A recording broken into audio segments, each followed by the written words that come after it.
on BYU Sports Nation, BYUtv football analyst, former NFL linebacker, David Nixon. David, a sincere thank you for putting your eternal vacation on hold to join the show. You know, it feels great. It feels great to join the show from the beautiful land of Montana this week. So, you know, glad I could jump on with you guys. Are you on vacation more than you are working during the summer? That might be a true statement. That's my philosophy as well.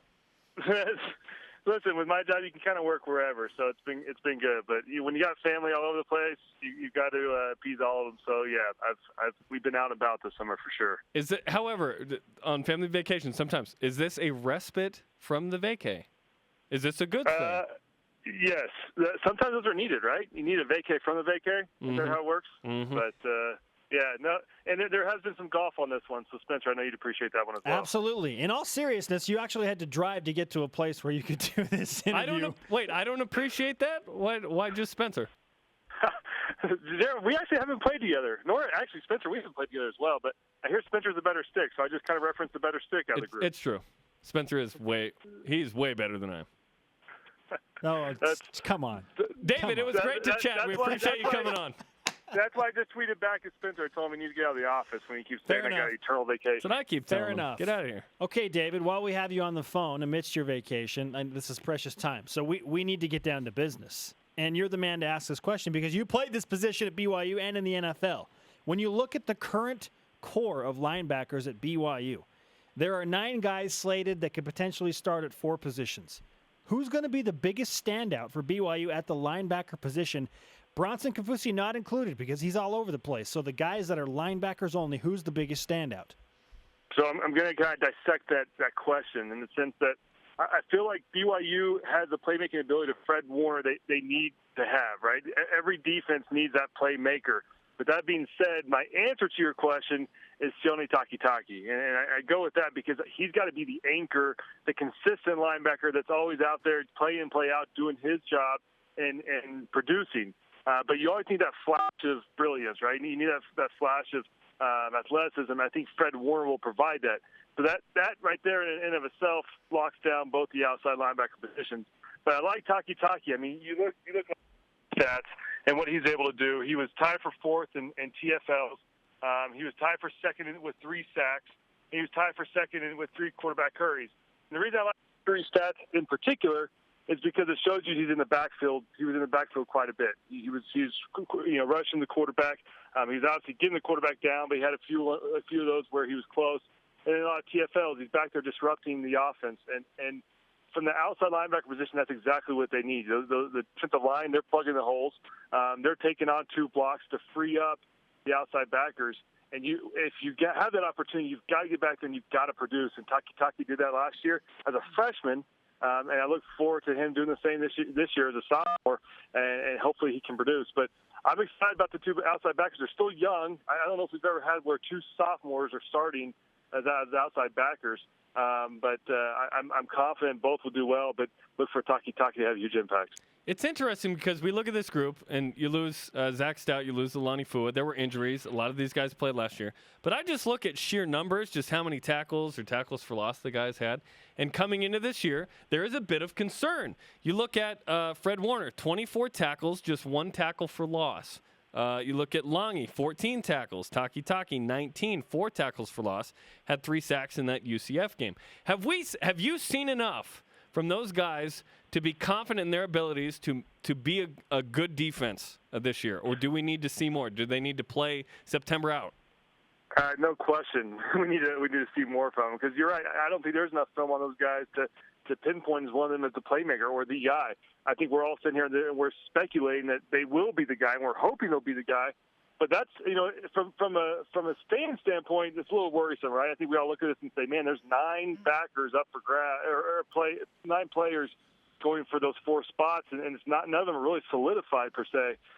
But from a player standpoint, man, you couldn't be more excited for the fact that you're going to go in there day in and day out during fall camp, and you're battling for that position, and everything's wide open. And as we know, competition breeds the best type of success, in the fact that whoever comes out of that competition is going to be the guy, and it pushes everybody. There's no complacency. You can't be a backer and say, well, I've got this position locked up.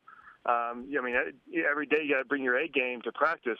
And I think that's going to only help push these younger kids to obviously be the best and eventually name that starter. And so, like I said, from a player standpoint, I'd be stoked. I'd say, look, despite the name or what you did last year, we all have a chance to go out there and start. And I think that's the beauty of it. But with that being said, from a fan's perspective, it is a little worrisome because you wonder who are going to be those guys and will they be able to produce? And that's the biggest thing. With this young secondary, you've got to have a front seven that's very stout. And you've got to have a front seven that can put pressure on the quarterback so those secondary aren't back there out to hang and covering for 5-6 seconds against these receivers. And so that defense, they have to find a way to put pressure on the quarterback and be disruptive. And fingers crossed that these guys can come through. BYUtv football analyst and former NFL linebacker David Nixon joining us amidst his vacation in Montana. He's back on BYU Sports Nation.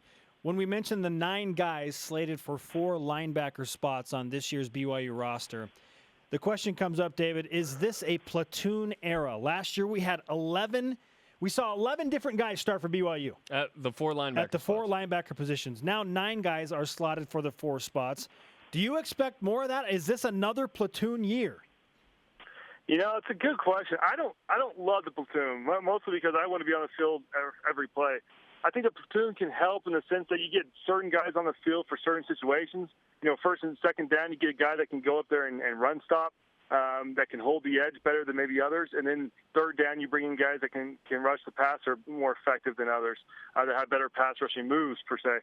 But I don't love the platoon because sometimes with the platoon you don't get to quite feel the game. I mean, if you're just coming in on third downs, it's tough to feel how that offensive lineman is shifting his weight, what type of tendencies he has if you're just coming in on third down. So I don't love it, but it can work and it can be effective because you obviously keep guys fresh, which is huge in football these days with the go fast, go hard type offenses that a lot of the teams in the country are running. So it's going to be more up to personnel, and it goes once again. It all goes down to production, and the guys are producing. And I think eventually you'll see guys staying on the field for more than just first, second down, and you'll see guys that are specializing and staying there. But in the meantime, it'll be up to the coaching staff to evaluate each player and their abilities and find ways to put them on the field. And these coaches are smart; they're obviously going to put the best guys on the field, but it'll be interesting to see how they go about it. And, especially these middle linebackers, there's a lot. There's